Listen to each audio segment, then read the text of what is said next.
Eluru MP Mahesh Kumar పాల్గొని మాట్లాడుతూ social మీడియాలో రోడ్ల విషయాన్ని ఎమ్మెల్యేలను లక్ష్యంగా చేసుకుని ట్రోలింగ్ చేయడం సరైంది కాదని హెచ్చరించారు. రహదారుల అభివృద్ధి పూర్తిగా తమ బాధ్యతేనని, ఏలూరు జంగారెడ్డిగూడెం రోడ్డును 4 లైన్ల రహదారిగా త్వరలో నిర్మిస్తామని అన్నారు.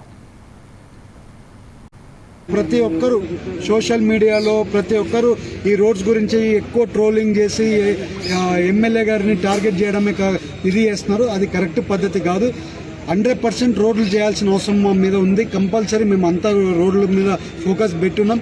మెయిన్గా ప్రాబ్లం ఏమొస్తుందంటే వర్షాలు వచ్చినప్పుడు ఆటోమేటిక్గా రోడ్లు వెళ్ళిపోతున్నాయి, మళ్ళీ రోడ్లు వేసుకుంటున్నాం. అది కాకుండా ఇప్పుడు కొత్తగా ఏం చేస్తున్నామంటే ఈ జంగారెడ్డిగూడెం టు ఏలూరు వరకు ఎన్హెచ్ఏ వాళ్ళకి టోటల్గా ఈ రోడ్డు ప్రాజెక్టు టోటల్ ఎన్హెచ్ఏ వాళ్ళకి ఇవ్వాలనేది డిసిషన్ తీసుకున్నాం. ఎస్టిమేషన్స్ తయారు చేయమని ఎన్హెచ్ఏ వాళ్ళకి ఆదేశాలు ఇచ్చాం.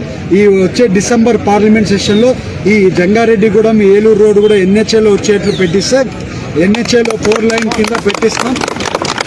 సో ఈ ఎట్టి పరిస్థితిలో ఇది 4 లైన్ శాంక్షన్ చేపిస్తామని కూడా మీకు తెలుపుతున్నాం. ఇది ఒకటి వెరీ ఇంపార్టెంట్ ప్రాజెక్టు.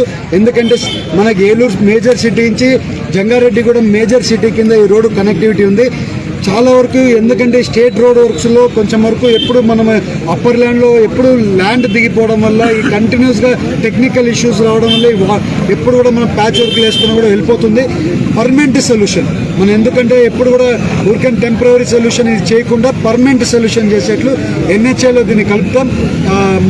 నాకు ఎల్లుండి దిశ మీటింగ్ ఉంది. దిశ మీటింగ్లో మళ్ళీ రివ్యూ చేసుకుంటాను. నేను అనేది ఏంటంటే ప్రతి ఒక్కరు సోషల్ మీడియాలో ప్రతి ఒక్కరు ఈ రోడ్స్ గురించి ఎక్కువ ట్రోలింగ్ చేసి ఎమ్మెల్యే గారిని టార్గెట్ చేయడమే ఇది చేస్తున్నారు. అది కరెక్ట్ పద్ధతి కాదు. 100% రోడ్లు చేయాల్సిన అవసరం మా మీద ఉంది. కంపల్సరీ మేము అంతా రోడ్ల మీద ఫోకస్ పెట్టున్నాం. మెయిన్గా ప్రాబ్లం ఏమో